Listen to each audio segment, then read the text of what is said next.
इन सार जे सिलसिले खे अॻिते वधाईंदे मक़सूदुल साईं जे तख़लीक़ जो हिकिड़ो अहम पहलू आहे हज़रत सचल सरमस्त जी फ़ारसी शाइरी जो मंज़ूम उर्दू तर्जुमो इश्क समंदर जे नाले सां जेको ॿ भेरा सचल चेयर छापियो विझड़ाई में असांजे अयाज़ गुल उनजो ॿियो छापो सचल चेयर जे पारां छापियो आहे 1.5 साल अॻु में। मां गुज़ारिश कंदुसि सचल शनासी जे हवाले सां जेको साईं मक़सूद गुल जो कॉन्ट्रीब्यूशन आहे उन ते सचल सरमस्त जे हिकिड़े ॿिए नौजवान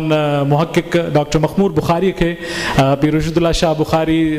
उर्फ़ डॉक्टर मक़बूल बुखारी मां खेनि गुज़ारिश कंदुसि त उहो स्टेज ते अचनि ऐं मक़सूद साईं जे सचल शनासी वारे पहलूअ ते पंहिंजा वीचार असां सां वंडनि असांजे हाज़रीन सां वंडनि उन्हनि जी चौथीं वरसी जी सार ते डॉक्टर मक़बूल बुखारी।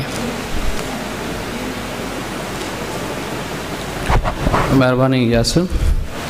स्टेज ते वेठल समूरा आलिम अदीब स्कॉलर ऐं मुंहिंजे साम्हूं वेठल अदब ॿोली सकाफ़त शाइरीअ सां बेपनाह मोहबत रखंदड़ हक़ मौजूद सिंध मौजूद साईं मक़सूद गुल जे हवाले सां मूं वटि कुझु उन जूं 12 तण खां वठी हिकिड़ो यादगिरियूं जा हिकिड़ो अक्स मुंहिंजे ज़हन में आहे छाकाणि जो मुंहिंजे बाबा जे यादगिरियुनि में जिन खे पंहिंजनि शागिर्दनि या पंहिंजनि दोस्तनि खे जिन खे हुनखे यादि कंदो रहियो आहे उन में साईं मक़सूद गुल जो नालो असां नंढपण खां पंहिंजे घर में ॿुधंदा ईंदा हुआसीं छाकाणि त बाबा जो ऐं साईं मक़सूद गुल जो तालुक़ु हिकिड़े उस्ताद ऐं शागिर्द वारो तालुक़ु रहियो उन हवाले सां उहो नालो असां 12 तण खां वठी जिते ॿियनि खोड़सारनि अदीबनि ऐं शाइरनि जो ज़िक्र बि ॿुधोसीं या उन्हनि खे पंहिंजे बैठक में ॾिठोसीं त कादी साहिब जो साईं मक़सूद खे असां कॾहिं पाण वटि ॾिठो त कोन पर उनजो ज़िक्र ज़रूरु थींदो रहियो। पोइ जॾहिं अॻिते हली मुंहिंजे पढ़ण जी उमिरि वधी या कुझु लिखण जी कोशिशि कईसीं तीअं साईंअ जे कम खां बि वाक़ुफ़ु थियासीं ऐं जॾहिं सचल साईंअ ते कमु करण जो मूंखे मौक़ो मिलियो जेको बि थोरो घणो कमु कयो मूं त उन में सचल ते अक़ीदत खां हटी करे जिन माण्हुनि कमु कयो हो ऐं जेको कमु आउं सम्झां थो त तारीख़ में पंहिंजी जाइ बलारींदो उन में डॉक्टर अता मोहम्मद हामी ऐं उनखां पोइ काज़ी मक़सूद गुल जो नालो मुंहिंजे साम्हूं रहियो। ॿिया बि खोड़ सारा नाला आहिनि पर आउं चवंदो आहियां त जेके बि असांजा औलिया या फ़क़ीर जा जेके बुज़ुर्ग जिन खे तसवुरु कयो थो वञे उन्हनि जेके जेकॾहिं असां मुफ़क्किर फ़िलासफ़र ऐं शाइर तौरु तस्लीम करियूं त हुन जे रुख़ खे असीं सही नमूने सां सम्झी सघंदासीं। यानी असीं हुननि जे नालनि सां ठीकु आहे असांजी हुननि सां अक़ीदत आहे बि पर असां जॾहिं हुननि ते ॻाल्हाइणु वेहूं था या हुननि जे फ़िक्र ऐं फ़लसफ़े ते सोचणु वेहूं था त असां पंहिंजे अक़ीदत खे पासे करे छॾियूं असां हुननि सां हज़रत ऐं रहमतुल्लाह खे जेकॾहिं जुदा करे उनखे पढ़ण जी कोशिशि कयूं त मुमकिनात उन्हनि जा असुलु रुख़ असांजे साम्हूं अची सघनि। ऐं मूंखे डॉक्टर अता मोहम्मद हामी उहो पहिरियों माण्हू नज़र आयो जंहिं सचल साईंअ ते इन नोइयत जो पहिरियों शुरूआती कमु कयो ऐं उनखां पोइ उनजे शागिर्दनि या उनजे तसलसल या असर हेठि जेके शख़्सियतूं रहियूं उन में काज़ी साहिब जो नालो बि अचे थो। हाणे ॿ चारि टिड़ियल पखिड़ियल ॻाल्हियूं आहिनि जीअं यासिर ॻाल्हि कई इश्क समंदर जे हवाले सां त इहो इब्तिदाई कमु असां वटि अता मोहम्मद हामी साहिबु कयो नींहं जा नारा जे नाले हेठि सिरे हेठि जंहिंखे नई ज़िंदगीअ में या ॿियनि जायुनि ते पहिरीं इब्तिदा तौरु छपियो ऐं उनखां पोइ उनजे हिकिड़े ॿिए शागिर्द ऐं मुंहिंजे उस्ताद डॉक्टर नवाज़ अली शौक़ साहिबु उनखे मुरतब कयो ऐं उनखे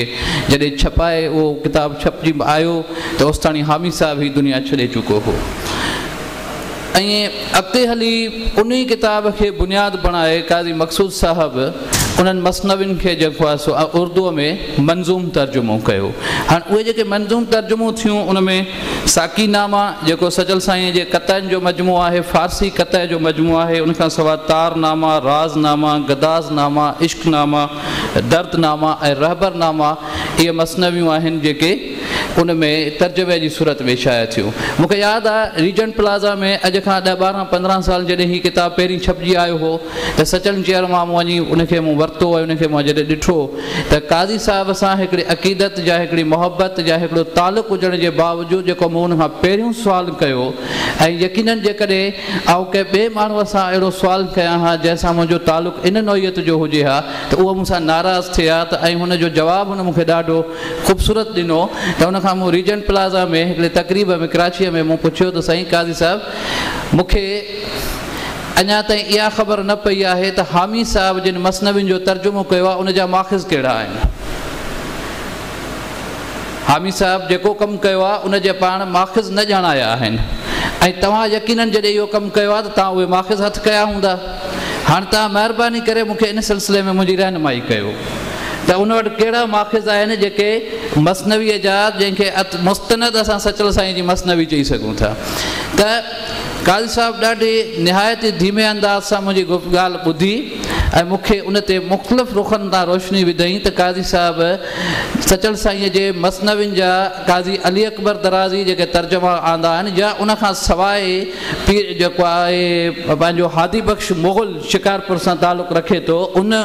मसनवियुनि जा कुझु तर्जुमा कया आहिनि या सचल चेयर में उन जे मसनवियुनि जा जेके नुस्ख़ा रखियल आहिनि उहे मौजूदु आहिनि जंहिं ते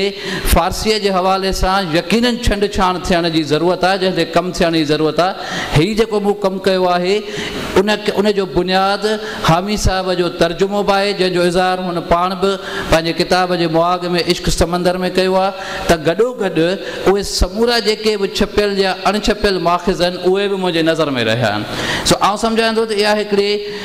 कमिटमेंट रखंदड़ हिकिड़े स्कॉलर जी या अदीब जी निशानी आहे त जॾहिं बि हुनखां हुनजे कम जे मुतालिक़ अहिड़ा तुर्श या इन लहजे में के सुवाल पुछिया वञनि जिथे हुनजी उमिरि ऐं हुनजो फ़िक्र या ॾाहप यकीननि असांखां मथे हुई असां हुनजे शागिर्दनि जी हैसियत रखंदड़ हुजूं या बचनि जी हैसियत रखंदड़ हुजूं छाकाणि त यासिर ऐं मां असांजे उमिरियुनि में फ़क़ति को यासिर मूंखां 2 महीना वॾो हूंदो असां हिकिड़े उमिरि जा ऐं पुराणा दोस्त आहियूं ऐं आओ यासिर जे पीउ खां उन क़िस्म जा जेको आहे तिखा सुवाल पुछा ऐं उन जा जवाब मूंखे एॾे माठीणे ऐं धीमे अंदाज़ सां पेश कॾे त इहा यकीननि हुनजे ॾाहप इल्म ऐं हुनजी उन फ़िक्री तरबियत जो हिकिड़ो नतीजो हो जेको हुनजी गुफ़्तगूअ में शामिलु हो। हाणे काज़ी साहिब जे शख़्सियत जा उनजे कम जा केतिरा सारा रुख आहिनि जंहिंमें हिकिड़ो रुख सचल साईंअ जो आहे। हिन महफ़िल में मुख़्तसिर ॻाल्हि कंदुसि त डॉक्टर बलोच साहिबु उन तर्जुमे जे बारे में लिखे थो त हीउ तर्जुमो निहायत ई सलीस ऐं आसान आहे ऐं आम फ़हम आहे ऐं इहो यकीन कयो त जॾहिं असां जेके बि असांखे ॿिया माख़िज़ मिलनि था या उनजा जेके तर्जुमा काज़ी अली अकबर दराज़ी पहिरीं तर्जुमा कया 1970 खां वठी नंढड़ियुनि बुकलेट जी शिकिल में या उनखां पोइ हामी साहिब जंहिं मंज़ूम अंदाज़ सां मसनवियुनि खे पेश कयो आहे त उहो सचल जे फ़िक्र खे फैलाइण में अहम किरदारु अदा करे थो ऐं काज़ी मक़सूद जो हिकिड़ो किरदारु इहो आहे त हुन सचल साईंअ खे हिकिड़ी जाग्राफियाई या ॿोलियाई हदबंदीअ खां ॿाहिरि कढी ऐं जेको आहे सो ॿी ॿोलीअ में मुतारिफ़ करायो आहे उनजे फ़िक्र खे खणी वञी ॿियनि ताईं पेश कयो आहे ऐं इहो क्रेडिट यकीननि सचल साईंअ जे हवाले सां काज़ी साहिब जे जेको आहे सो नाले सां हमेशह मोतबर सूरत में यादि रखियो वेंदो। उनखां सवाइ जेको ॿियो मूंखे हिकिड़ो मज़मून ख़ासि तौर ते काज़ी साहिब जी हिकिड़ी तक़रीर आहे या हिकिड़ो मज़मून आहे सरमस्त में छपियल आहे सचे साईंअ जी तस्वीर जेका जंहिंजे हवाले सां सचल साईंअ जी जेका तस्वीर ठाही वई आहे उन ते हुन रोशनी विधी हुई त जंहिं ते बाद में काज़ी साहिब ते तनक़ीद बि थी बाद में अदबी सचल जे अदबी कॉन्फ्रेंसुनि में गुफ़्तगू बि थी पर आउं सम्झां थो त जेके काज़ी साहिब जेके उन में नुक़्ता उथारिया आहिनि सचल साईंअ जे तस्वीर जे हवाले सां उहे गौर फ़िक्र करण जहिड़ा आहिनि छाकाणि त इन खां पहिरीं असांखे उस्मान अली अंसारी पंहिंजे मुक़दमे में सचल जे रिसाले जे मुक़दमे में हुनजी सूरत जे हवाले सां अहिड़ियूं जेके हिकिड़ो ख़ाको चिटियो आहे उन में उहो बि शामिलु थिए थो त अॻिते हली काज़ी अली अकबर दराज़ी पिण पिणु जेको आहे जेको दरगाह सां वाबस्ता उनजो मुरीद बि आहे ऐं हिकिड़ो स्कॉलर बि आहे, उन बि उनजी शख़्सियत जो जेको अक्स चिटियो आहे उनजे चहिरे जो या उन शख़्सियत जो, उन मुताबिक़ इहा तस्वीर हुन सां इख़्तिलाफ़ रखे थी। इहो कादी साहिब जो हिकिड़ो नुक़्ता नज़र आहे जंहिं ते उन पंहिंजे मज़मून में तफ़सील सां ॻाल्हायो आहे, गुफ़्तगू कई आहे, ऐं जंहिं ते बाद में कादी साहिब ते हिकिड़ी सख़्तु क़िस्म जी ॿिए साल उन ई अदबी कॉन्फ्रेंस में तनक़ीद बि थी। त इहे उहे नुक़्ता आहिनि जंहिं ते अञा वधीक कमु करण जी ॻाल्हाइण जी ज़रूरत आहे, जा इहो उहो मवादु आहे जंहिंखे बुनियादु बणाए सचल सरमस्त जे हवाले सां मुख़्तलिफ़ रुखनि ते रोशनी विझी सघिजे थी। त हीअ आउं सम्झां थो त काज़ी मक़सूद गुल जिथे शाइरीअ में पंहिंजो पाण मल्हायो आहे, जिथे पंहिंजी तबियत ऐं पंहिंजे मिज़ाज में जेको आहे सो हुन पंहिंजो हिकिड़ो मुनफ़रद तौरु पंहिंजी सुञाणप ठाही आहे, ऐं जिथे हुन पंहिंजे घर में यासिर ऐं नासिर जहिड़ा गुल जेके आहिनि सो असांखे ॾिना आहिनि सिंधी अदब खे, उते हुन जेको कमु सचल साईंअ जे हवाले सां कयो आहे उहो हिकु जाइ ते बीठल न आहे, उहो कमु अञा अॻिते वञिणो आहे। उहो